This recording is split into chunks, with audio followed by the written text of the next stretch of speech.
Então, boa tarde, povo. A gente está começando nosso segundo encontro desse Roadshow do Bet27. Primeiro, eu queria agradecer a todas as comunidades que apoiaram, né, e divulgaram esse nosso encontro. Acredito que o pessoal vai entrar daqui a pouco. Inclusive, Bringel, que está aqui também, o Jonatas, o Leandro, um pessoal mesmo que realmente sempre divulga a gente. A gente vai ter agora um momento que a gente vai, primeiro, falar um pouco sobre a WoW, rapidamente. Depois a gente vai ter a apresentação do Donizete, né, e do case dele da Movidesk. Depois a gente vai ter a mediação da André também, explicando um pouquinho também sobre a jornada dela e fazendo algumas perguntas, mas fiquem à vontade também para levantar a mão e interagir. Então, vou passar agora para a Deb. Boa. Pessoal, eu não consigo enxergar vocês agora, mas porque dúvidas tiverem é só me interromper, então. Prazer, para quem não me conhece, sou Débora, da área de seleção aqui na UOL. Então, eu vou rapidamente falar um pouquinho da UOL antes de passar a palavra para o Donizete. Então, qual que é o propósito da UOL? É potencializar pessoas e startups que transformem a realidade. E a gente consegue mostrar isso através dos nossos números. Então, a gente já avaliou mais de 8 mil startups. Temos 148 startups aceleradas e 25 bets. Esse número vai aumentar agora, que a gente finalizou o bet 26 essa semana passada. E já temos 13 êxitos concretizados. Esperamos ter muito mais ainda nos próximos anos.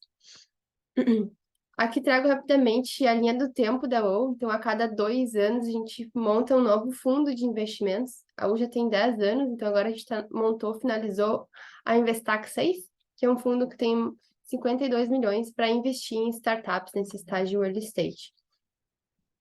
E a nossa comunidade, a gente tem mais de 370 investidores mentores. São pessoas que vão estar à disposição das startups para mentorar elas e para ajudar elas nos desafios diários, para acompanhar elas em toda essa jornada empreendedora. E aqui eu trago algumas startups de destaque da UOL. Então, em 10 anos, esses foram alguns dos principais cases nossos. Anota aí, teve um exit para iFood, Movidesk, que é o que a gente vai falar hoje, case do Donizete, teve exit para Zenvia, a Squid, que teve exit pela Localweb, a Bacon com exit para CRM Bônus, da Hitbox foi um case de recompra dos sócios, a Town Square, que foi comprada pela Home Ventures, a Singulo, investida pela DNA Capital, a Egro pela Obsidian, CP Ventures e Resolvi pela Domo. Mas, assim, o que a gente traz como a maior métrica de sucesso da UOL é que a gente conseguiu completar o ciclo. Então, 22 founders de startups que foram investidas pela UOL hoje já são investidores nossos, que é o caso do Donizete, por isso que a gente trouxe ele para conversar com vocês hoje, para contar um pouco dessa história. Mas a gente tem mais outros 21 founders que também hoje já completaram o ciclo e são investidores nossos da UOL. E a tese da UOL é bem clara. A gente entrega, então, geralmente, a gente é o cheque inicial das startups, então um cheque de C a 400 mil reais. Investimos em startups em estágio bem early stage, então que estão ainda no momento de pré-product market fit. Aceleramos startups de vários modelos de negócio diferentes, SaaS, marketplaces, mercado B2B, B2C, e somos agnósticos quanto a setor, então investimos em startups de várias verticais diferentes. O equity, ele é só definido numa próxima rodada de captação, mas nós temos um valuation cap, tem uma preferência por conversão até 5 milhões de valuation, e ainda temos a possibilidade de um follow-on, que é um segundo cheque, dependendo da performance da startup durante a aceleração ou até um co-investimento com outro fundo de VC. E o Smart Money certamente é o nosso maior diferencial. Então, o processo de aceleração, a gente tem 3 processos diferentes e eles têm rotinas definidas. A comunidade da UOL também ajuda muito com essa parte do Smart Money, que são esses mais de 370 mentores e 400 founders acelerados que estão ali para compartilhar a experiência, ajudar a startup a crescer, ajudar o empreendedor. Então, a gente consegue fornecer conexões efetivas com o mercado e mentorias bem especializadas de acordo com a necessidade de cada startup. E os programas, esses programas de aceleração, são segmentados por estágio de maturidade da startup. Quais são eles, né? Programa de validação, que tem o foco em validar o Problem Solution Fit e construir os primeiros cases de sucesso com os clientes pagantes. Aí depois, para startups um pouco mais maduras, nós temos o programa de tração, que tem o foco em encontrar o primeiro ciclo de Product Market Fit, entender a mecânica e geração de conversão de leads, canal de aquisição, modelo de negócio. E o último programa, que é o de escala, a gente tem foco em escalar a máquina de aquisição, a conversão e retenção de clientes. e auxiliar startups em novas rodadas de investimentos, né? Então, são para startups um pouco mais maduras, mas é importante eu comentar com vocês que uma startup ela pode passar pelos 3 programas, né? Então, ela pode ir avançando durante o programa de aceleração ou até entrar num programa um pouco mais avançado, depende do estágio que ela entrar no programa de aceleração da UOL. E aqui está um pouco do resultado, né, desses principais cases, então, o retorno, né, sobre o valor investido. E falando um pouquinho como é que funciona o processo de seleção da UOL. A gente tem são 3 bets por ano, as pré-inscrições estão sempre abertas, aliás, as inscrições do Bet 27 estão abertas agora, até o final dessa semana, e o processo se dá em 4 etapas, então, a primeira é a inscrição online, a segunda é de entrevista com alguém do time da UOL, a terceira é uma semifinal com um comitê de investidores por setor de atuação da startup, então a gente monta um comitê com um grupo de investidores que têm um alinhamento de know-how com a área de atuação da startup. E o All Day, que é um evento presencial, no Bet 27 vai ser em Porto Alegre, mas a gente sempre varia entre São Paulo e Porto Alegre. Aqui tem um QR Code, posso mandar também depois o link para as inscrições para quem quiser se inscrever no Bet. E lembrando que as inscrições são até o final dessa semana. É isso, pessoal. Acho que eu já vou passar a palavra para o Donizete, então. Se ele contar um pouquinho mais da experiência dele como empreendedor e também da jornada dele com a Movidesk até o momento que passou de ser empreendedor para depois virar investidor da Volt. Muito obrigada. Deixa eu parar compartilhando aqui. Boa, Débora. Obrigado, hein, pelo convite. Imagina. Prazer ter aqui conosco. Muito obrigada por ter topado. Imagina. Oi, pessoal. Boa tarde. Tudo bem com vocês? Como é que estão as coisas por aí? Prazer conhecê-los. Estou aqui hoje para contar um pouquinho aí da minha jornada, da minha história, mas acho que a ideia maior é a gente fazer uma conversa, assim, então a ideia é que vocês tragam aí dúvidas. Enquanto eu estiver falando aqui, se alguém tiver dúvida e quiser levantar a mão aí, até funciona melhor, assim, quando a gente está mais trocando ideia do que efetivamente mais na linha de monólogo, tá? Então, fiquem à vontade aí para me interromper, tá? E perguntar qualquer coisa. Tudo bem. Então, a Débora já falou, eu sou o Donizete, eu hoje moro em Florianópolis, mas toda a minha jornada empreendedora com o Movidesk, ela se deu em Blumenau, Santa Catarina, ambos as cidades, né, em Santa Catarina. Blumenau é uma cidade aí de interior, 140 quilômetros aqui de Florianópolis, e foi lá que a gente começou, né, criou e constituiu o Movidesk até fazer o êxito. Eu saí da operação no ano passado, fez um ano agora em novembro, tá? E agora já estou empreendendo novamente. Então, tem uma jornada bem diferente aí da Movidesk, né? Então, estou trabalhando com vinho, estou atuando em uma vinícola, então, para mudar um pouco de ares aí também e ir para minha segunda paixão, que é o mundo do vinho. Mas vamos falar hoje mais aqui sobre a questão da Movidesk. Então, para quem não conhece, Movidesk é uma empresa SaaS, né, de atendimento a cliente, com um software de atendimento a cliente. Para quem também não conhece tanto do mercado, às vezes tem um referencial aí com o Zendesk, que é um player global aí, Freshdesk, enfim, os 2 grandes players globais, e a gente estava ali brigando, competindo, né, com esses 2 players num nicho de mercado um pouco mais específico, tá? Então, a nossa, apesar de ser um software, né, que funciona para qualquer segmento, qualquer porte de empresa, a gente tinha uma atuação maior com empresas B2B, tá? Que faziam atendimento, empresas que vendiam para outras empresas, né? Que faziam atendimento aos seus clientes, e de um porte já médio a médio grande, médio grande. Não enterprise, não era esse a nossa atuação, mas também não bem o S do SMB. A gente falava que atuava com SMB, mas mais as empresas médias, tá? Então, esse era basicamente o nosso nicho. Bem rapidinho aqui, trazendo um pouco de linha do tempo e história, né? Então, a Débora já comentou, a gente foi adquirido pela Zenvia ano passado, num deal bem bacana aí de SaaS, um case aí de êxito em SaaS para Santa Catarina e para o Brasil, né, como um todo, num momento aí de múltiplo de ARR também bem interessante. Mas antes disso, para vocês entenderem um pouquinho também da jornada, deixa eu tentar trazer um pouquinho dessa história e fiquem à vontade aí para me perguntar o que quiser. A Movidesk começou efetivamente, tá, em 2014, então aí que nós começamos a construir o sistema. Antes disso, em 2012, eu tomei a decisão de fazer um software de atendimento e tentei com outro sócio, não funcionou, então fiquei 2 anos ali já com a ideia Movidesk, inclusive com esse nome já e com, né, o que eu imaginava no produto, mas não consegui tirar do papel, porque construir um software, um produto do zero é muito difícil, né? Então foram 2 anos ali que eu fiquei lutando. E antes de 2012, no período de 2001 a 2012, foram 11 anos aí, eu trabalhei numa empresa que também tinha um software de atendimento ao cliente, comecei lá com essa empresa esse produto, e atuei em diversas áreas. Então, comecei como desenvolvedor, depois atuei, estruturei a área de atendimento, depois virei uma breve passagem na área de vendas, depois, mais no final da minha jornada lá, eu passei para consultoria, e eu viajava implantando esse sistema nas empresas aí pelo Brasil. Era um software on-premise,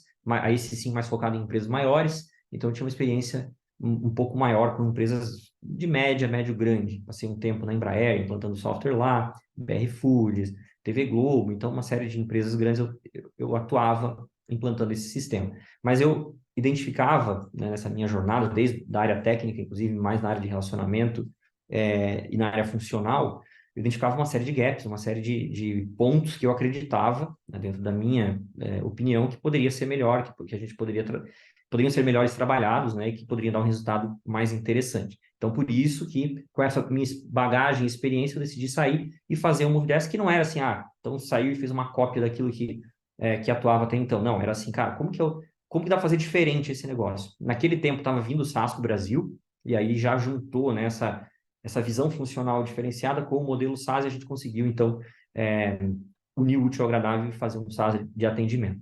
Então, foram 2 anos construindo, de 2014 até 2016, num modelo diferente até do que normalmente se recomenda hoje, né? Você ter um MVP rápido e lançar no mercado rápido e colher, né, digamos assim, feedback do cliente e ir evoluindo à medida que o cliente também usa teu produto. A gente foi na contramão disso. A gente pode, em outro momento, falar um pouco sobre essa experiência. Tem lados contras, com certeza, mas tem lados positivos também. Nós ficamos 2 anos, assim, clausurados, construindo o produto, e trabalhando, literalmente, 16 horas por dia para fazer um software, né, com aquilo que eu acreditava que era o que seria bacana para o mercado, mas sem nenhuma interação com esse mercado, nenhum feedback, nada. Em 2016, em janeiro, foram exatos 2 anos construindo, de janeiro de 14 até janeiro de 16, nós entendemos que o software estava maduro o suficiente para lançar, e já era super maduro, na verdade, volta o ponto aí que diferente do que normalmente se faz, né? A gente já tinha um monte de coisa construída, e lançamos esse software. E foi, felizmente, aí, muito bem aceito pelo mercado, a gente encontrou um nicho muito carente assim, de solução.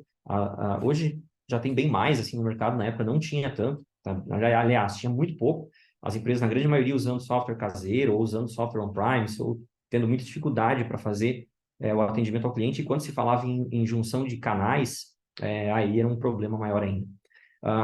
E aí a gente começou, tá? Basicamente, fazendo tudo, assim, eu na época programava, depois comecei a vender, depois comecei a dar suporte, implantar o software dos clientes, então fazia literalmente tudo. A única coisa que eu não fiz na prática mesmo foi a parte financeira. Eu era responsável também, né, bem, CEO da empresa, mas em algum momento atuava diretamente ali com a área financeira, mas eu não tinha vivência técnica de operar, digamos assim, a máquina financeira, mas todas as outras eu já tinha colocado a mão na massa. Isso me ajudou muito na jornada empreendedora. Eu acho que vocês, se não passam por essa dificuldade ainda, vão passar em breve, que é aquela transição do momento onde a tua empresa é só o teu produto e depois começa a ter as várias coisas agregadas, né, que fazem parte da operação de uma empresa. Máquina de vendas, máquina de marketing, máquina de suporte, a máquina de implantação, máquina financeira, pessoas. Então, tem uma série de coisas que você se vê muitas vezes, né, sem a bagagem para estruturar essa máquina, mas com a necessidade de fazer isso, né? E aí entra muito, faço um gancho aqui, o papel da UOL, por exemplo, né? Que é o quê? A gente fala muito, né, quando busca investimento, na grana que esse investimento traz, só que a grana ajuda, com certeza, só que ela termina muito rápido. Ela acaba muito rápido e você fica com um sócio, que é o fundo, né, o acelerador que aportou. E aí, a capacidade desse fundo ou o acelerador de trazer conhecimento para o negócio, te ajudar na estruturação, é o que de fato faz a diferença, né? Então, isso aí é muito importante para quem está avaliando, né, a tomada de capital. Mas voltando aqui para a história, então, nós começamos nessa operação ainda bootstrap, né? Começamos a vender, começamos a faturar os primeiros reais ali dos clientes, usar esse dinheiro para investir na empresa. Então, numa época onde não existia o modelo híbrido ou remoto que a gente tem hoje, tá? Vamos voltar aqui, estamos falando de 2016, então não existia esse modelo, basicamente as empresas funcionavam no presencial, mas a gente, por necessidade, funcionava no remoto, eu e um sócio, basicamente, na operação, cada um num canto, cada um na sua casa, construindo o produto, construindo, né, essa empresa. Lá por agosto, mais ou menos, a gente conseguiu ter o primeiro dinheiro para alugar uma salinha, depois, em novembro, a gente teve o primeiro dinheiro para contratar uma colaboradora, uma dev, que a gente precisava de ajuda na época, e aí fomos. 2017 surgiu essa ideia de, cara, vamos buscar investimento. Volta também no tempo aqui, era muito pouco difundido esse modelo, né, de VC, né, de aceleradora, muito pouco difundido. Eu, por exemplo, não sabia a esse respeito. Não tinha esse conceito de startup, não tinha esse conceito de... Talvez, claro, né, eu estava no mercado Blumenau, né, um pouco bem no modelo tradicional, né, fora de um grande centro, enfim, mas não chegava, não tinha esse conhecimento, não tinha essa informação. Tanto que quando eu tive esse primeiro contato, eu não entendi muito bem e fiquei, né, tinha essa dúvida, não, mas será? Não, isso não deve fazer sentido, tal. E depois de entender um pouco, achava assim que uma aceleradora de startup, eu imaginava assim, que seria um negócio... eu não sabia nem o que era, assim, ser acelerado, mas eu imaginava que era um negócio que eles iam vender meu produto, assim, para milhares e milhares de empresas do dia para a noite, né, que isso magicamente aconteceria. Depois, mais tarde, eu fui entender que, na verdade, uma aceleradora nada mais é do que, né, eu sempre faço essa analogia, inclusive, né, como uma caixa de ferramentas. Você tem ela à tua disposição, mas se você não usar, não adianta. Você tem uma baita caixa de ferramentas, mas se você quiser ficar botando parafuso usando a mão, você vai ficar ali se matando, não vai conseguir botar o parafuso e a caixa de ferramentas não teve serventia nenhuma. Então, você precisa saber usar. Os 370 mentores, investidores e mentores que estão na U hoje, não estão lá toda hora te batendo na porta. Cara, como é que eu te ajudo? Você não está com esse problema? Você não quer ajuda para resolver? Não. Eles estão lá à disposição e você tem que levantar a mão, levantar a bandeira e dizer, cara, eu preciso, estou com essa dificuldade, quem já passou por isso? Quem pode me ajudar? Né? Então, um pouco essa é a ideia, mas eu não tinha essa concepção na época. A gente passou pelo processo de avaliação de algumas aceleradoras, tivemos aí a felicidade de ser aceitos pela UOL, já era 2017, metade do ano, nós entramos no BET 8, se eu não me engano, tá? Posso estar confundindo o número aqui, mas acho que foi o BET 8, que foi no segundo semestre de 2017. Na época, o processo ele era totalmente presencial, então a gente todos os meses pegava o carro de Blumenau, ia para Porto Alegre, num momento, imagina, de uma escassez financeira tremenda, então normalmente ia dirigindo, aí pegava um hotelzinho barato, aí às vezes terminava a aceleração, saía de lá no mesmo dia, dá 600 quilômetros, umas 8 horas e meia mais ou menos de viagem. Então foi bastante desafiador, mas foi muito bom, porque a gente conseguiu, né, aprender e conseguiu ter muita ajuda, muito apoio da UOL. Tem um ponto também que eu destaco, é mais comum as empresas entrarem em um processo de aceleração bem early stage, assim, ainda né, mediação, validação e tal. Não era já o nosso caso. Quando a gente entrou na UOL 2017, metade de 2017, nós já tínhamos 150 clientes e 50 mil reais de MRR. Para a época, hoje eu considero que para uma startup já é um número bem interessante, para a época era grande até, assim, grande não, né, mas era, assim, estava quase fora do fit, né, do que as pessoas falavam que seria o ideal para uma aceleradora. Então, a gente ficou, inclusive, se perguntando, será que faz sentido? Será que a aceleradora vai conseguir ajudar ainda? Será que a gente já não está, né, já não passou do ponto? E a resposta era não. Tem, sim, muita ajuda, tanto, por exemplo, apesar de ter essa receita, de a gente ter esse faturamento, quem vendia, quem fazia as vendas da empresa era eu. Então, por exemplo, não tinha uma máquina de vendas, tinha isso estruturado. A gente foi, numa das etapas da aceleração, a gente falou na máquina de vendas, a mesma pessoa que deu a mentoria lá, a gente já contratou para uma consultoria, e aí criou a nossa máquina de vendas, que foi até o êxito, basicamente, claro, que a gente engatou outras máquinas, né, o modelo, mas a nossa de Inside Sales, né, com inbound marketing, ele foi estruturado lá naquela época, já com a ajuda da Wolf, e fez toda a diferença, assim, tá? A gente ter isso, né, fazer um playbook, digamos assim, poder replicar, poder sair de só eu vendendo, para ter um vendedor, para ter dois, para ter 10, para ter 20, 30, isso fez uma diferença enorme, assim, foi uma ajuda fundamental aí que a gente teve da Wolf. Então, a gente captou na época 150 mil, era o tamanho do cheque que a UOL ofertava, e ali sim a gente começou a acelerar, e aí no conceito real, né, da coisa, que é poder contratar, poder usar o dinheiro que a gente não tinha, porque a gente sempre estava dependente de receber dos clientes para poder fazer alguma coisa, né? Então, e aí geralmente você tem, quando você está recebendo o cliente, você já tem aquela demanda, né, instaurada, digamos assim, de dar suporte, de atender o cliente. Você não consegue se antecipar, você não consegue criar a máquina de vendas que eu vou ter necessidade daqui 2 meses, você não consegue criar o time de CS que eu vou precisar daqui 3 meses, porque se você precisa hoje, contrata hoje, cara, você vai ter um gap, você vai demorar 6 meses para onboardar o teu time. Então, você vai tomar porrada ali por 6 meses. E daqui 6 meses, aquele time já não é mais suficiente, tem que contratar mais, e um Deus nos acuda. Então, você vai ter muita, com certeza, muita dificuldade aí em relação a isso. Então, a gente foi acelerado, 2010. Desculpa Oi? interromper, mas o Vitor falou que realmente minha internet falhou, e acho que não foi só para mim, mas ninguém não conseguiu te ouvir quando tu falou sobre MR e ARR. Tu pode repassar essa parte? Será que falhou? Eu não sei É, se foi a internet, mas o pessoal também reclamou, então acho que foi para todo mundo. pode, eu tô no Wi-Fi aqui, pode ser que sim. Mas só me ajuda aqui a lembrar que parte do ARR que você queria que eu recapitulasse. Eu falei que a gente estava com 150 de MRR quando foi investido, foi essa parte? Eu acho que Isso sim. foi. Foi o Vitor que perguntou, então acho que foi. Aham. Tá bom, Vitor. Sim, a gente estava, quando buscou aceleração em junho de 2017, com 150 mil não, desculpa, tá, 50 mil de MRR, 150 clientes, e o tamanho do cheque foi 150 mil.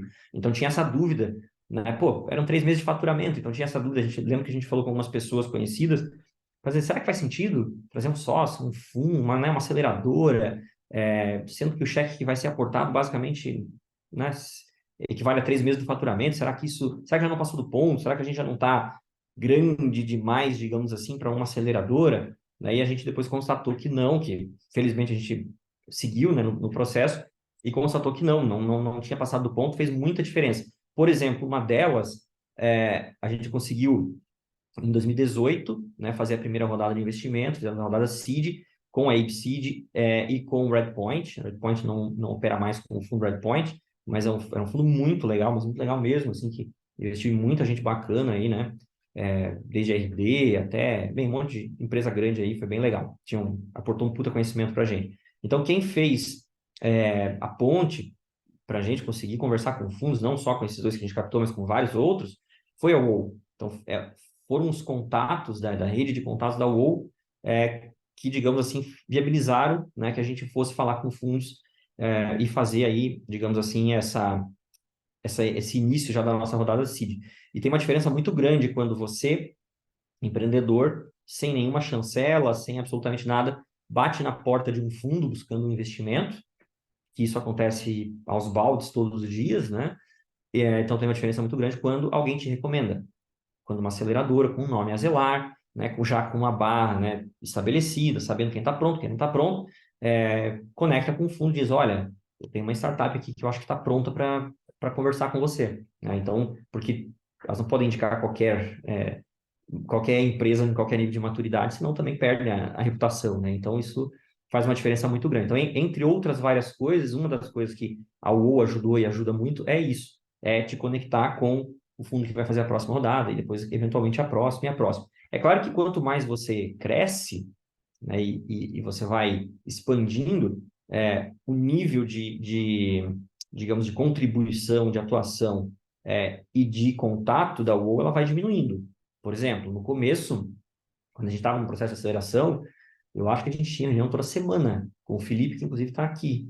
Eu acho que era toda semana ou a cada 15 dias, mas era bem frequente, assim. Então, a gente tinha um contato muito próximo ali tanto né, de prestar contas, no sentido de, né, justificar o que estava acontecendo, quanto no sentido de pedir ajuda, né, de expor problemas e buscar soluções, né, e ser apoiado nisso. E depois, quando a gente fez Seed, Série A, mais no final, quando eu já estava buscando a rodada B, e aí acabou acontecendo o Exit, aí o contato já é bem mais passado. Só que tem um ponto muito legal nisso. Eu estou falando aqui como empreendedor, não sou pago pela OU para fazer propaganda, tá? Vocês vão achar que mas é que realmente foi uma experiência bem legal, então, na verdade, tem bastante ponto positivo, porque eu tinha muitas essas dúvidas e E como empreendedor, conversava com outros empreendedores que tinham essas dúvidas e vi muita gente tendo muito problema com fundo, com acelerador, enfim. E eu via muitas coisas legais, assim, que a UOL tinha que ajudavam muito. Como, por exemplo, não ficar pressionando para, próxima rodada, preciso fazer meu exit, próxima rodada, né? Então, quando a gente estava ali já numa tração maior, tinha feito a Série A, e já estava num porte, né, faturando lá seus 4, 5 milhões por mês, por ano, não, por mês. A gente não tinha pressão da UOL nenhuma, ou, cara, conversava às vezes, até pela amizade que foi criada, mas assim, não, digamos assim, como uma coisa intrusiva, né, e alguém ali, um sócio, que às vezes acontece, né, te cobrando, né, o momento de fazer o exit, o momento de realizar o investimento. Então, isso também é muito importante, precisa ser bem avaliado, né, quando a gente busca um investimento. E aí, só voltando na minha história aqui, para abrir para as perguntas e encerrar minha fala, então nós fizemos a Série A, o Seed em 18, levantamos 2 milhões e meio na época. Em 19 a gente fez a Série A, levantamos 9 milhões e meio, e crescendo 3, 4 vezes ao ano, tá? Então, a gente... Os números agora de cabeça eu não vou ter exatamente, eu tinha todos eles, tá? Mas quando eu estou um ano já fora da operação, já começa apagar um pouco assim a saída da memória rápida ali alguns números. Agora eu tô mais para falar sobre vinho, mas enfim, não é o assunto hoje aqui. Mas a gente crescendo, mantendo ali uma atração muito legal. E aí chegou 20, a gente já estava falando de uma série B, não estava bem pronto naquele momento ainda, mas estava já falando de uma série B. Aí veio pandemia. Aí pandemia, aquele caos que foi para todo mundo, o mundo vai acabar. Fizemos layoff, porque a gente sempre captou pouco. O 9,5, por exemplo, da série A era pouco dinheiro. As empresas estavam fazendo 40 milhões de série A, 100 milhões de série A, então a gente captou pouco dinheiro. Já estava vendo, né, o fim do caixa, né, aparecer no horizonte, e aí veio pandemia, aquele desespero todo. Então fizeram layoff numa medida protetiva, mas felizmente a gente continuou crescendo, organizou muito a casa. Então uma coisa que eu falo hoje, assim, sem muito medo de errar, cresça de forma organizada, tá? Agora felizmente mudou isso, mas a gente veio de um momento ali em 2015, 16, 17, até a pandemia, né? Que era assim, cara, crescimento acelerado, levantar dinheiro, é aceitar que tem ineficiência, queimar caixa e crescer receita, ponto. Hoje não. Hoje o caixa é rei, cuidado, cuidado, sentar em cima do dinheiro, vejo, né, os fundos, inclusive, olhando não tanto para crescimento, mas mais para a saúde, né, da operação. Isso é muito bom, isso é muito responsável, porque você crescer a qualquer custo é um problema enorme. Então, fazer uma boa gestão e crescer de forma... Por exemplo, quando a gente fez layoff e parou para organizar a casa, ali na pandemia, cara, a gente diminuiu o time pela metade, tinha 140 pessoas, não pela metade, foi um pouco menos, mas tinha 140 pessoas na época e fomos para 99. E a gente ficou uns 6 meses sem contratar, crescendo 6, 7, 8% ao mês, desculpa, fez double naquele ano, tá? Então dobrou o tamanho da empresa e com as mesmas pessoas. Né? Tipo, óbvio, né? As pessoas estavam, né, se esforçando e tal, mas mostra que tinha muita energia ali que a gente estava desperdiçando só por achar que, bora, não vamos olhar para eficiência, vamos para frente, né? E várias outras coisas que eu posso citar agora ou em outro momento, como, por exemplo, a gestão financeira, né? O olhar do teu gerencial para o teu real, tal, quanto é importante conectar isso, porque quanto mais você cresce, mais isso se desconecta, tá? Então, tem várias coisas aí que são armadilhas que a gente passou e que, felizmente, conseguiu gerir, né? E solucionar, mas pode ser inclusive o fim de uma startup, né? Você pode ter um belo produto, ter uma bela operação, e daqui a pouco você se vê sem dinheiro, não está numa próxima rodada, ou você se super dilui, ou você acaba ficando sem dinheiro para a operação e acaba, às vezes, até falindo no processo, né? Então, é um problema sério. Deixa eu ver que tem uma pergunta aqui. Tem 2 perguntas. Meu Jesus, tem 3 perguntas, gente. Desculpa, eu me empolguei e não vi. Se quiserem levantar a mão e fazer a pergunta na voz, aí às vezes facilita, tá? Eu vou responder uma pergunta, depois respondo as outras aqui, tá? Crescendo 3 vezes, 4 vezes ao ano, por que captar uma série B? Estavam gerando pouco caixa? Cara, assim, ó, tem uma coisa que... Quem fez? O Victor. Uma coisa que vocês têm que ter em mente quando buscar, por exemplo, imagino que vocês estão aqui porque estão olhando para uma rodada de investimento, né? quando você entra nessa jornada, você assume esse modelo, que é, não importa o tamanho que você tem, normalmente você queima mais dinheiro do que você fatura, porque você está estruturando a empresa já para o próximo passo dela. Então, você poderia, eu tenho 100 pessoas, mas eu poderia eventualmente rodar com aquela base com 50 pessoas. Eu tenho 100 porque eu estou montando o time que vai sustentar, digamos assim, o dobro de clientes, o triplo, o quádruplo de clientes. Então, não é porque você cresce que termina essa necessidade de capital. Você pode pivotar o modelo, mas é difícil. Não é fácil pivotar o modelo. É a mesma coisa que você tem um padrão de vida na pessoa física, você ganha 10 mil reais por mês, você gasta 10 mil por mês, que normalmente é o que acontece, e do nada você passa a ganhar 5 mil reais por mês. Cara, ajustar isso para você parar de gastar 10 e gastar 5 é muito dolorido. Dá para fazer, você faz em momentos de necessidade, mas você sofre muito com isso. Então, é mais lógico quando você está nesse modelo de crescendo 3, 4 vezes ao ano, querer continuar crescendo 3, 4 vezes ao ano, fazer uma B, porque cada vez custa mais caro crescer. É fácil crescer 3 vezes ao ano quando você tem 100 mil de MRR. Agora, com 5 milhões de MRR, crescer 3 vezes ao ano, cara, é um trabalho, assim, tremendamente difícil. Precisa de muito dinheiro para fazer isso. Então, por isso que se olha para a série B, depois para C, para D, para E, né? Enfim, né? Então, uma jornada geralmente está alavancada em novas rodadas. Então, eu conversei com muita gente que tem essa dúvida. Ah, é fácil, levanta aceleração, não levanta aceleração. Geralmente eu pergunto, cara, você quer entrar no modelo de ciclo de rodada, de ser diluído, mas ser dono de uma parte pequena de uma coisa grande, ou você valoriza ser dono de tudo de uma coisa, mesmo que seja pequena? São modelos mentais, inclusive. Você precisa ver o que você quer para a tua vida. Porque tem gente que entra em aceleração achando que vai parar aí, que não vai fazer uma próxima rodada. Não é. É isso que eu falei. Você cria um tamanho da tua máquina que precisa de mais dinheiro. Tá? Então é por isso que se olha para uma série B mesmo crescendo tanto. Você não se contenta e quer manter esse crescimento. Você falou que achava que não estava pronto para a série B. Aham. Pode falar um pouco sobre isso? Sim. Cada rodada tem uma série de métricas, tá? Que você precisa para você fazer uma rodada. Você precisa, por exemplo, uma delas, uma clássica, é o tamanho da empresa, é o teu faturamento. Tá? Eu fiz uma série A, beleza, levantei lá meus 9 milhões, aí estava lá, vamos supor, aqui eu estou chutando porque eu não lembro agora os números, tá? Mas vamos supor que eu estava com 10 milhões de ARR, tá? Então eu fiz uma série A. Não adianta eu ter 11 milhões de ARR e querer fazer uma série B. Que aí ou eu vou fazer vou fazer uma bridge, na verdade, eu posso chamar de B, mas vai ser uma. Eu errei porque eu levantei pouco dinheiro, porque eu precisava, e vou pegar mais dinheiro, mas num valuation, às vezes, muito menor do que eu estava. Porque se você quer ter um valuation maior, vamos supor, eu quero levantar 100 milhões e quero ter um valuation maior, você precisa ter faturamento para isso. Então, se eu tinha 10 de ARR para fazer a B, provavelmente eu vou ter que ter 50 de ARR para fazer. Desculpa, eu tinha 10 de ARR quando eu fiz a A, provavelmente eu preciso ter 50 de ARR para fazer a B. Entenderam? Tipo, eu preciso ter esse crescimento, porque senão eu vou ser super diluído. Eu tenho que dar 40% da empresa numa rodada, não faz sentido. Ou eu vou pegar menos dinheiro, né? Na verdade, aí não se chamaria série B, se chamaria um bridge de A, por exemplo, para conseguir tocar a operação, o que é ruim. Tudo é ruim. Levantar investimento, cara, é uma ciência e exige muito planejamento. Você não pode pegar demais porque você está dando equity, então não adianta pegar muito dinheiro, deu equity e depois não usa. Também não pode pegar muito pouco, porque você precisa ter.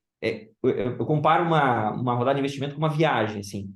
E você tem. Eu vou daqui de Floripa para São Paulo. Cara, você tem que parar em Curitiba para abastecer. Você tem que parar sei lá, em Registro para abastecer e depois chegar em São Paulo. Não posso ficar sem combustível em Joinville, por exemplo. Eu tenho que chegar, e também não adianta chegar em Curitiba com o tanque cheio. Entender? Então, eu tenho que calcular direitinho, porque senão isso se torna um grande problema. Eu não vou aprofundar tanto, porque senão.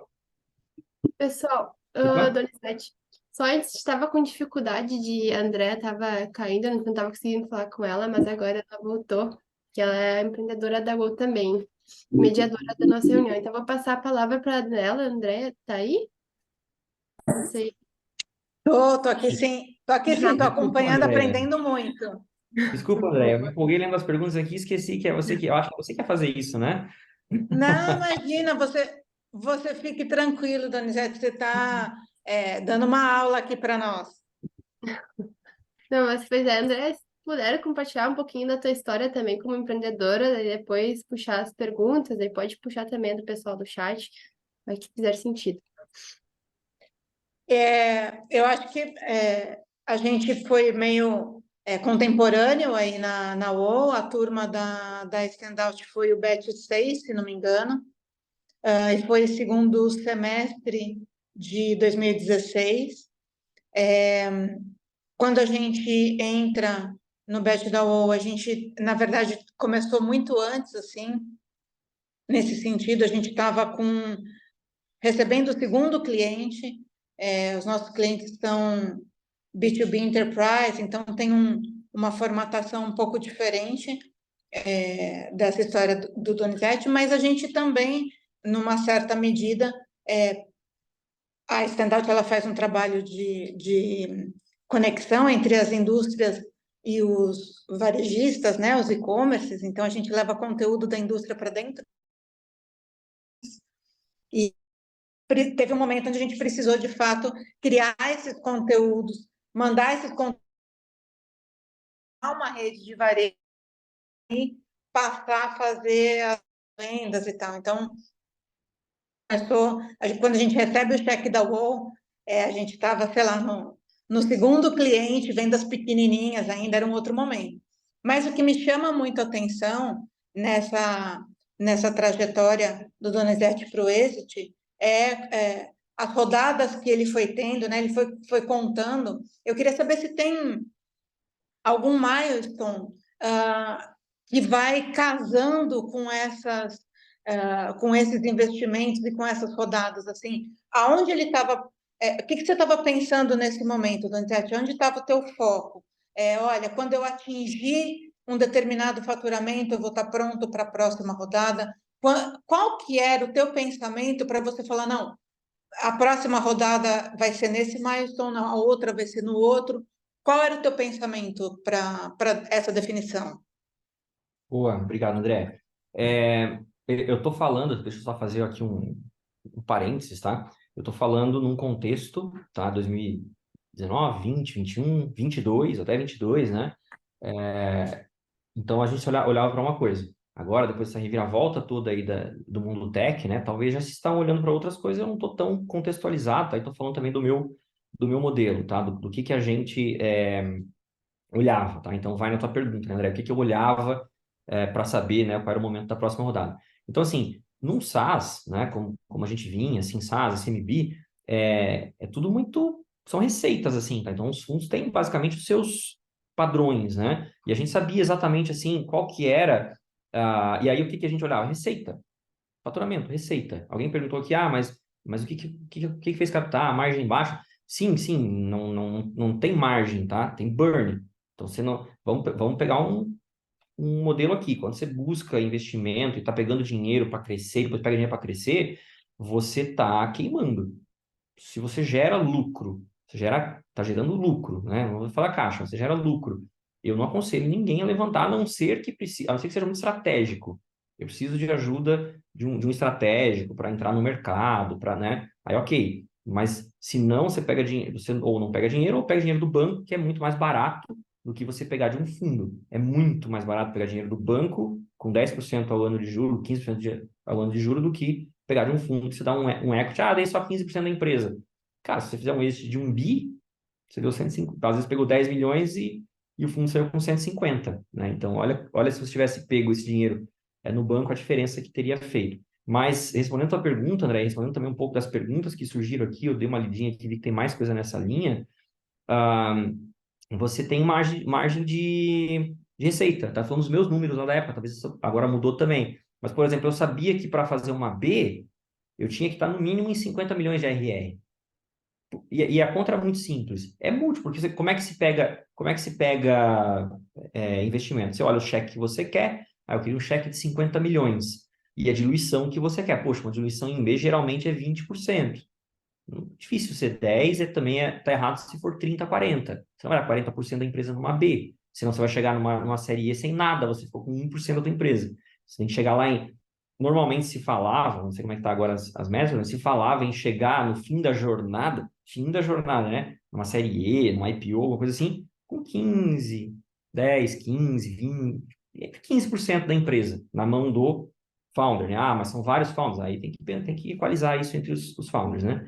Mas, então eu tinha essa visão, cara, eu quero diluir 20%, eu preciso de 50 milhões. Ora, se hoje, né, a média aí de múltiplo está se andando em 5, 8 vezes receita, pô, eu tenho que ter uma receita de 50 milhões, senão não vai chegar nisso. Então a gente lutava para gerar esse faturamento, para daí sim buscar o investimento, né? Se chegava no fundo de série B faturando 10 milhões por ano, o fundo já falava, não, legal, bacana te conhecer, vamos conversando, mas você está muito novo para mim ainda, tá cedo, guarde, cresça, até bom, eu vou te conhecer ao longo da jornada, mas você precisa crescer um pouco a empresa para que a gente faça essa rodada, tá? Um pouco é isso que a gente olhava, tamanho mesmo de faturamento.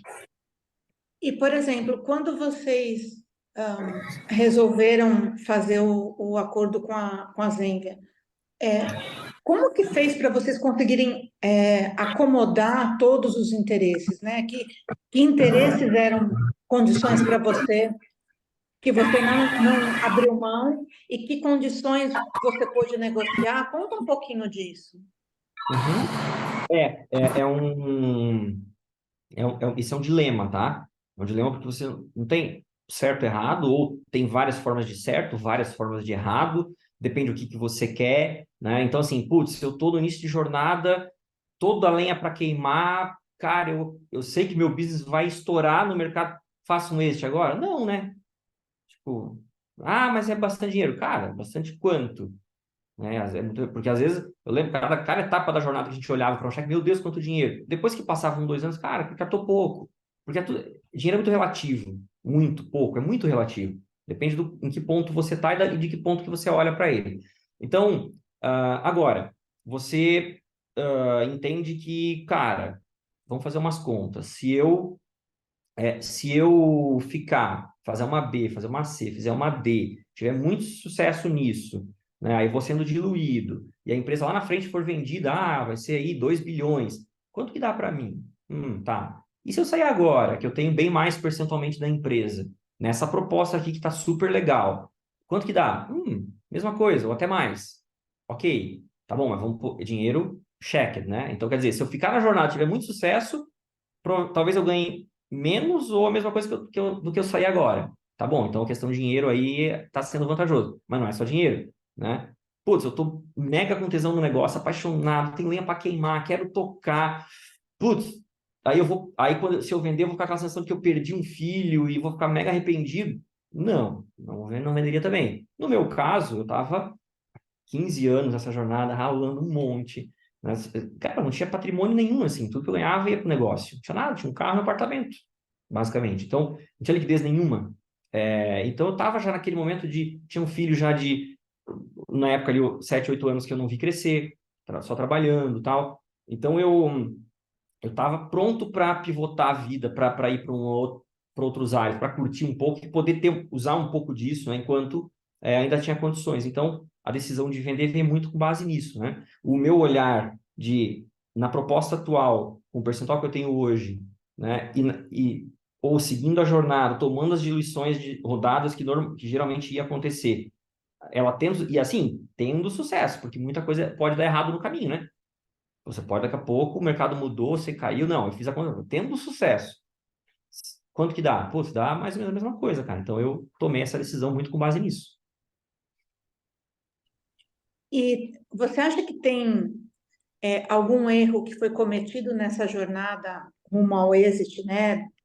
E você possa compartilhar e que você gostaria de alertar outros empreendedores? Puxa, não faz isso, que isso não é legal. A gente teve muitos problemas, óbvio, como qualquer pessoa, qualquer empresa, muitos problemas. Nenhum deles eu posso considerar um erro.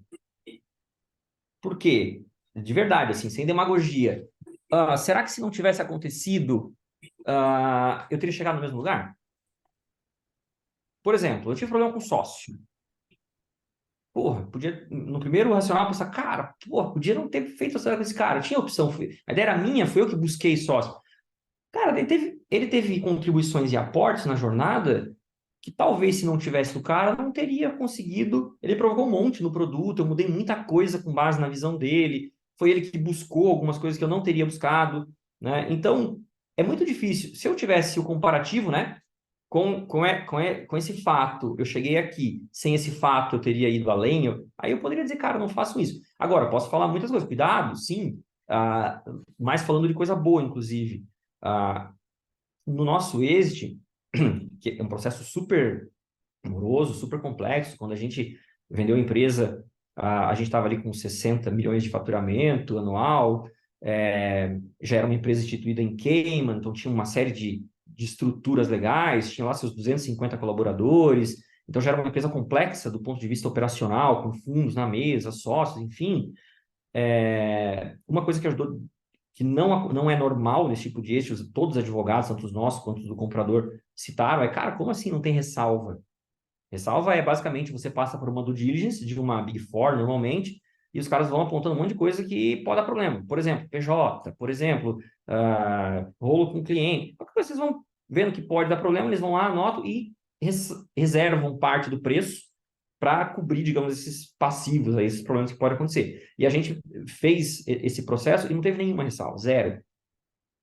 Zero. Ou seja, a gente gastou muita energia organizando e fazendo as coisas da forma certa, da forma assim que tinha que ser, tá? Porque, lembra que eu falei que teve layoff lá na pandemia e tal? Isso doeu muito para mim, porque foi um erro lá que aconteceu, tá? Eu tinha o gerencial achando que eu tinha dinheiro para um ano de operação e a prática não era assim.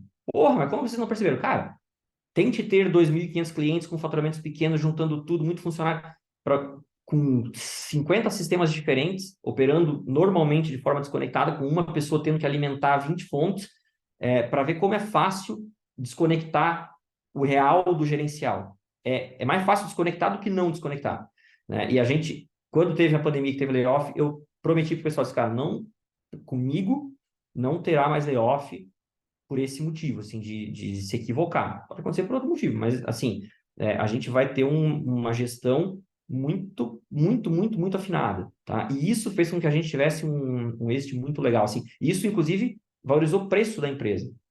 Por quê? Você acha que um comprador que olha uma empresa, cara, o produto dos caras é legal, mas olha que zona que é essa empresa, cara. Tudo errado, os caras não sabem nem quanto fatura, nem quanto deve, nem quanto...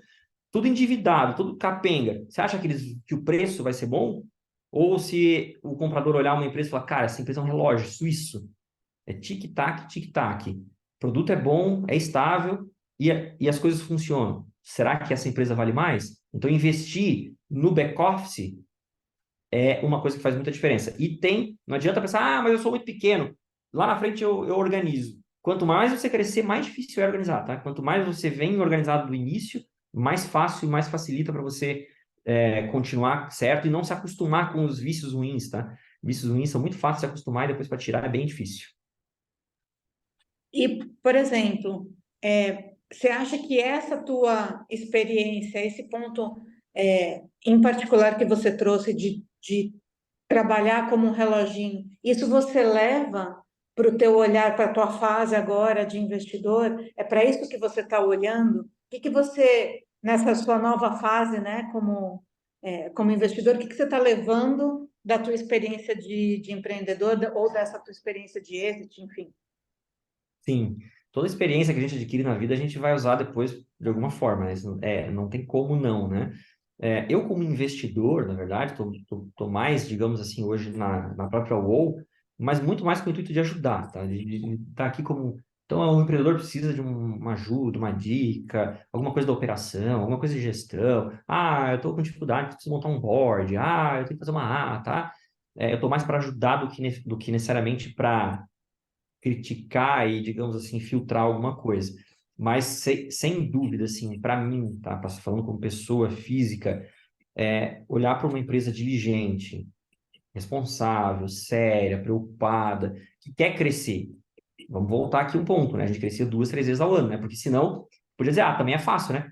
O cara tem 2 clientes, ganha um, perde um, é isso, 3 funcionários e não passa disso o ano todo, é fácil ser organizado, né? Não muda nada e tal. Cara, a gente dobrava em funcionário, triplicava em receita, um pandemônio. É difícil isso, mas ainda assim a gente conseguia. Então, não é desculpa de, mas é porque eu cresço muito, então eu não consigo. Dá para fazer, tá? E eu respeito muito as empresas que fazem isso e que conseguem aprender isso aí, tá? Então, isso é uma coisa que eu olho muito, sim, como investidor também. E deixa eu te perguntar uma outra coisa. Eu ainda não tive o exit, mas dentro da minha experiência como empreendedora, eu trabalho muito empreendedorismo feminino, né? Me chamam até bastante para falar sobre esse tema e acho importante até compartilhar, já que a gente está nesse universo, que é o seguinte, na hora de fazer os investimentos em empresas que são cofundadas somente por mulheres ou empresas mistas, normalmente recebem menos investimentos proporcionalmente do que as empresas que são só fundadas por homens. Se você for olhar, a depender da categoria, os investimentos são 200 vezes maiores em empresas que são só fundadas por homens e em empresas que são só fundadas por mulheres. Você, pela sua ótica de sucesso, e não sei se você teve cofundadora, se você teve essa experiência de ter cofundadoras em alguma empresa sua anterior ou na própria Movidesk. Mas o que você acha que falta para esse universo ser mais equânime? Bem, primeiro isso é um dado, né, alarmante até, né? Eu realmente não sabia desse abismo, né, que existia em tamanho de cheque, enfim, nesse tipo de cenário de contexto. Eu não tive essa experiência, eu não tive jornada empreendedora antes de Movidesk, foi a minha primeira, tá? Agora, a vinícola, somente eu, né, uma coisa que eu trato um pouco diferente, apesar de ser um business, eu tenho uma pergunta ali que fala sobre isso também, até queria voltar nela, passar nela em algum momento. Mas não tenho, apesar de atuar com a minha esposa, assim, mas é basicamente não dá para considerar assim, né, bem uma sociedade, digamos assim, que é um pouquinho diferente. Mas eu acho, cara, assim, um absurdo, um erro absurdo, né, de um fundo ou de alguém que olha para investir e que cria esse tipo de disparidade, não só para investimento, mas para qualquer coisa. Não tinha sócia fundadora, não tive experiência com cofundadora, mas tinha um time executivo abaixo de mim que era 50-50. Tá? Assim, honestamente, para mim, não existe diferença do ponto de vista ali, do dia a dia, trabalho, relacionado a sexo, religião. Eu sou muito pragmático nesse ponto, assim, cara, eu respeito experiência, respeito habilidade, respeito esse tipo de coisa, sabe? Então, jamais, assim, botaria menos dinheiro numa empresa legal ou num múltiplo menor, numa empresa legal porque é fundada por mulher. Jamais. Pelo contrário. Você sabe que a gente precisa, nós, as empreendedoras, as investidoras, a gente precisa muito de gente como você, passando a palavra à frente, sabe? Porque a gente tem uma diferença, só para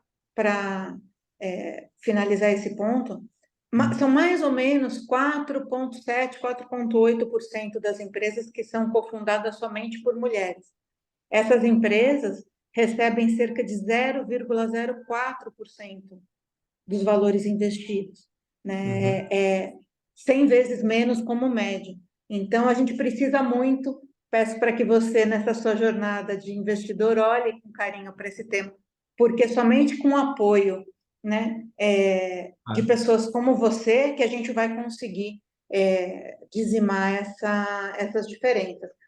Tem uma outra pergunta aqui sobre do Anderson Araújo. Ele perguntou o seguinte: se você pudesse dar um conselho para o seu filho, caso ele tivesse nessa jornada de captação para crescimento de startup, o que você falaria? Conselho de pai para filho, Donizete. Falaria para o meu filho mesmo que eu falaria para qualquer pessoa que me pergunta sobre isso, tá? Eu falei um pouquinho já sobre isso aqui, que é assim, é uma decisão muito difícil. Toda decisão na jornada empreendedora é muito difícil, porque você não sabe o que vai acontecer depois.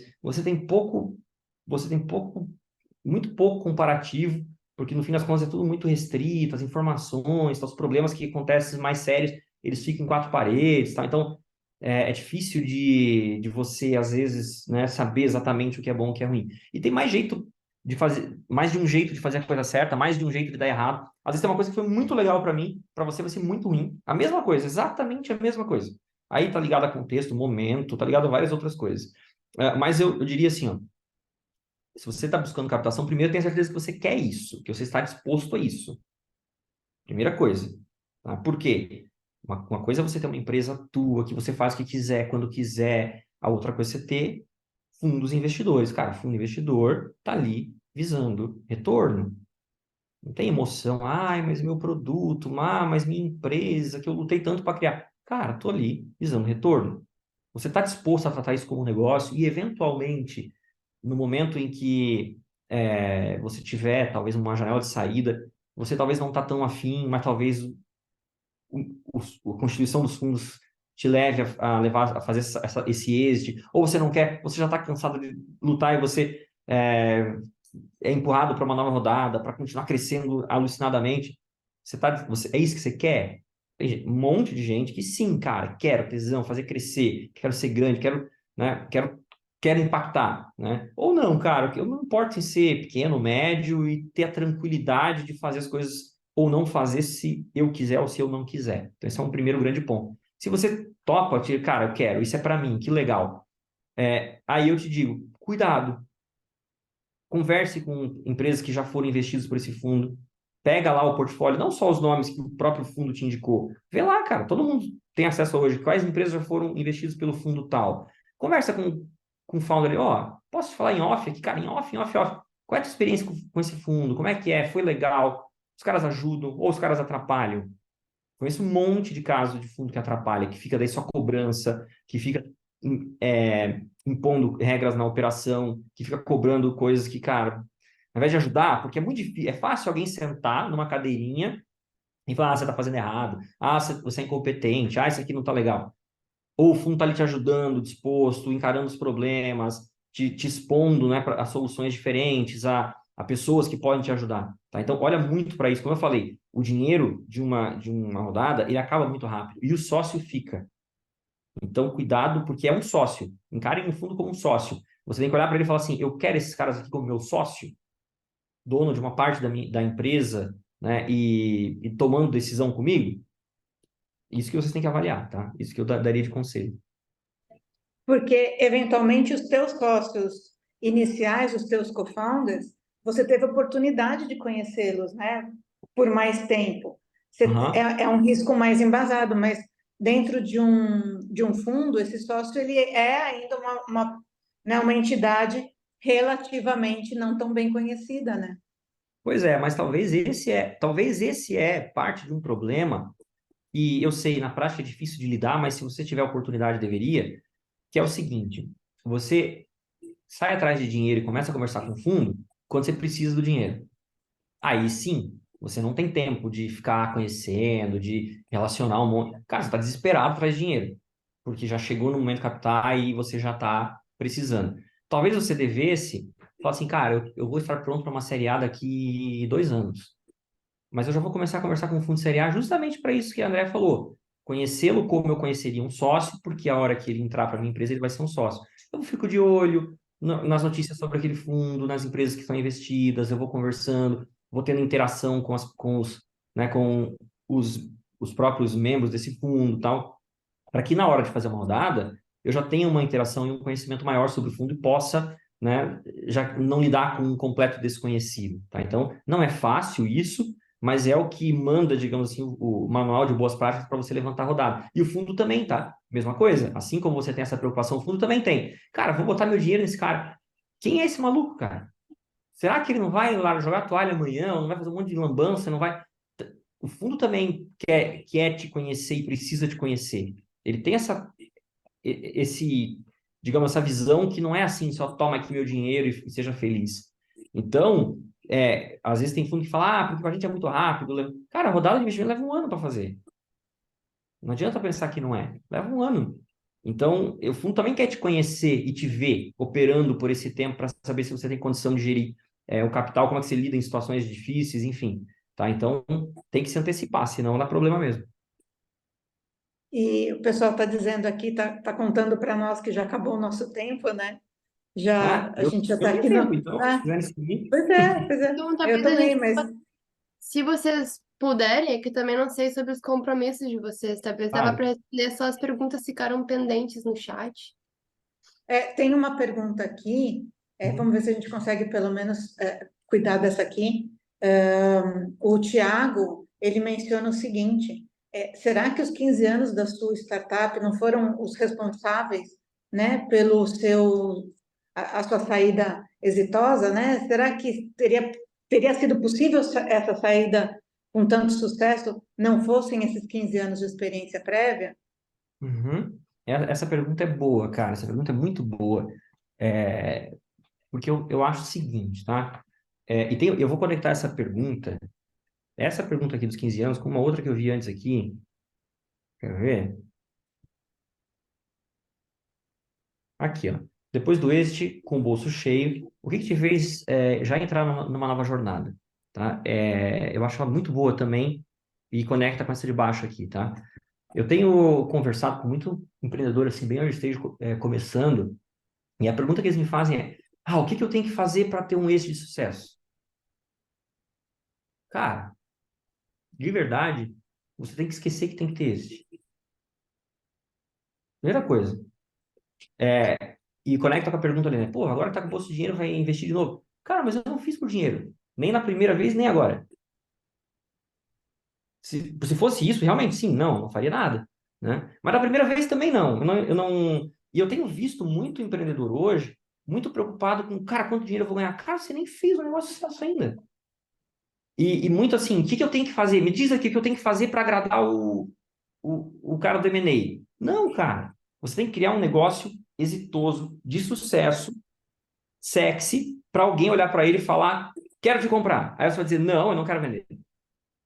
Ah, não, eu quero te comprar muito. E aí sim você tem um êxito de sucesso.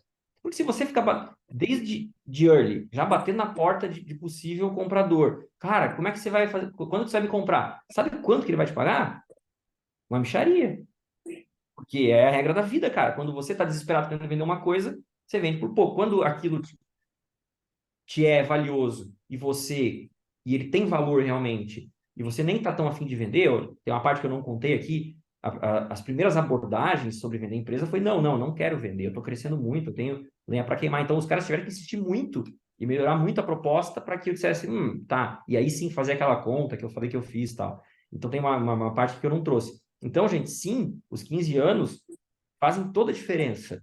Porque trabalhar num business num ano e já vender, cara, a não ser que seja uma coisa muito, muito, muito, muito fora da curva que, desculpa, mas é exceção da exceção, mas é exceção da exceção, você vai vender por pouco dinheiro, cara.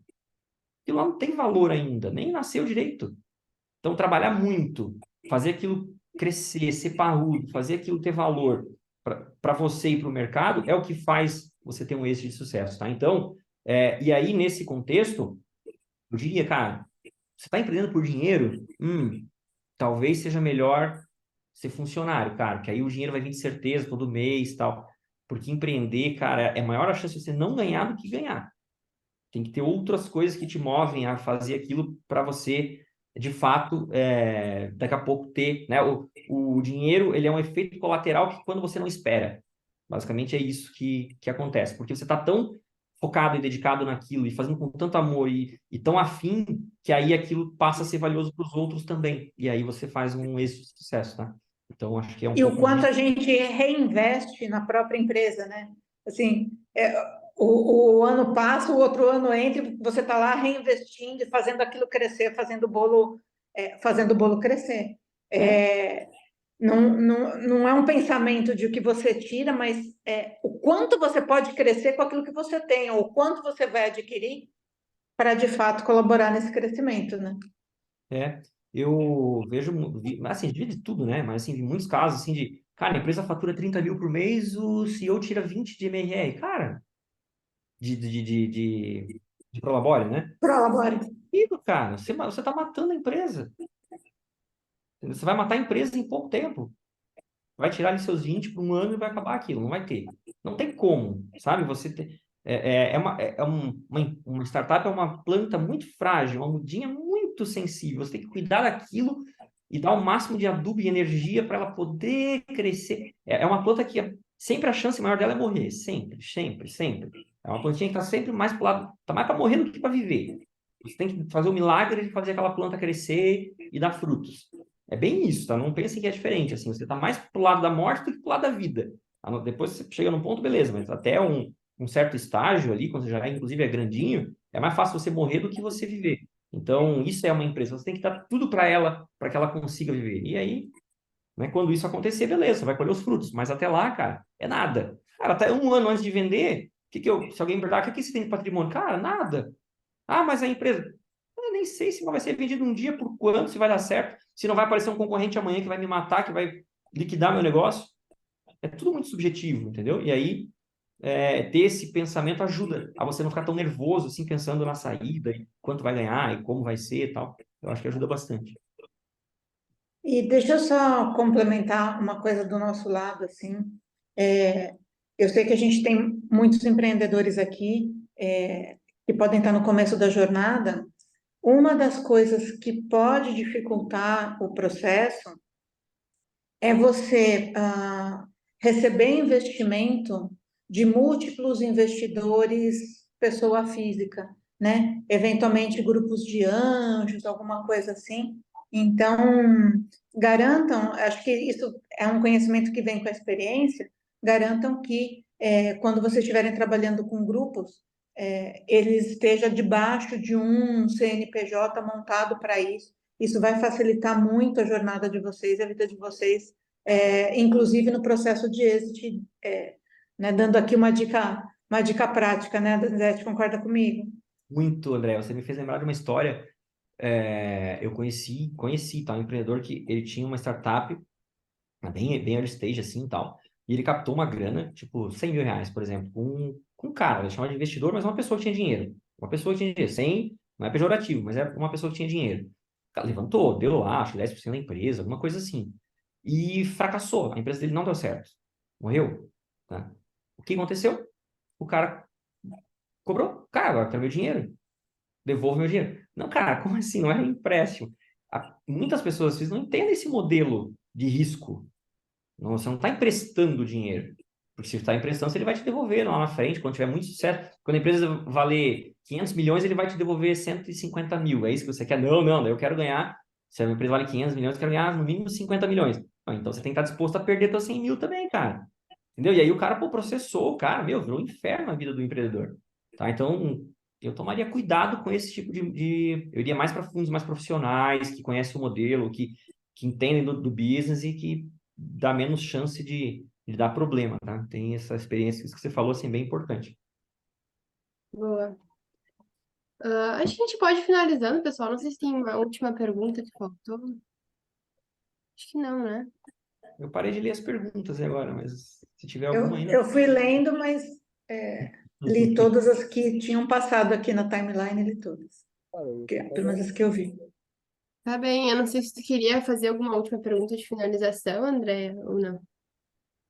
Não, eu acho que é aquela pergunta tradicional, viu, Donizete, que faltou contar alguma coisa? Quer compartilhar alguma É. coisa que não tenha sido perguntado? Assim, tem alguma dica especial, alguma coisa que você queira compartilhar, a gente não tenha falado?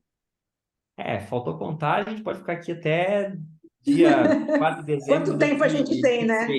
2023. Faltou contar muita coisa, sem dúvida, né?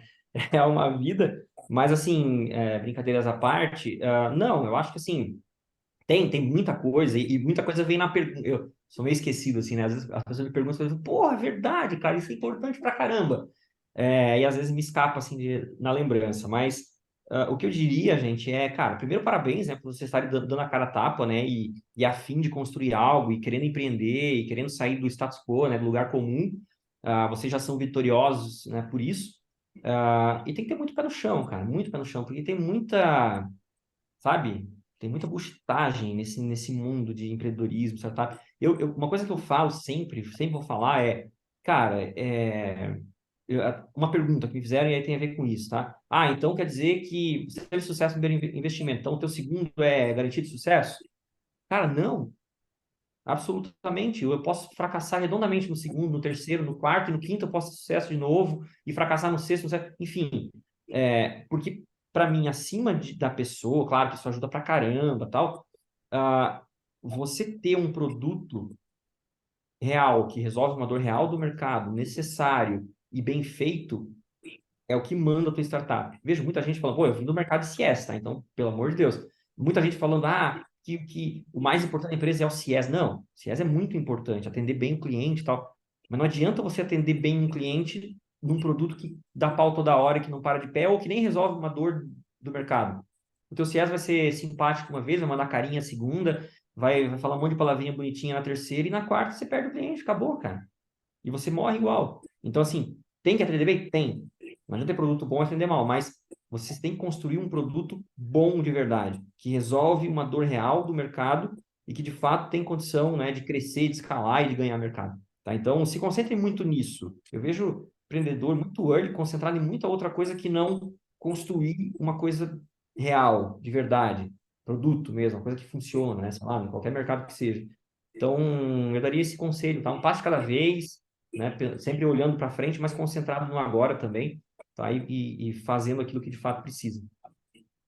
E tem muita gente que se apaixona pela solução que criou e não em resolver o problema real, né? Se você estiver apaixonado pelo problema real, você pode ter criado uma solução, depois você olha para ela e fala, puxa, podia ser melhor, podia ser diferente, podia ser outra coisa. Então, acho importante pensar sempre nisso, ter isso em perspectiva. É isso que vai dar força para todo mundo aí poder continuar na jornada, essa é a minha opinião também. Boa. Nossa, pessoal, queria agradecer muito pela presença de vocês dois, Donete e André. Acho que o momento, assim, superou expectativas. Para mim foi muito bom. O pessoal elogiou bastante aqui no chat também. Realmente, gerou muitos insights legais. Obrigada pela disponibilidade de vocês e também de quem ficou aqui mais de 16 minutos além do tempo que estava previsto. Então, queria muito agradecer vocês e lembrar também que o BET está aberto, então se inscrevam no BET até semana que vem. Essa semana finaliza, quer dizer, as inscrições. E é isso, muito obrigada mesmo. Eu que André, agradeço. rapidinho, Obrigada. só queria dizer que vai estar no nosso YouTube amanhã, gente. Só para lembrar quem quiser assistir depois, compartilhar. Viu, gente? Prazer enorme conhecê-los aí. Sucesso para todo mundo na jornada. Espero que vocês vão com tudo aí. Sucesso! Um abraço. Abraço.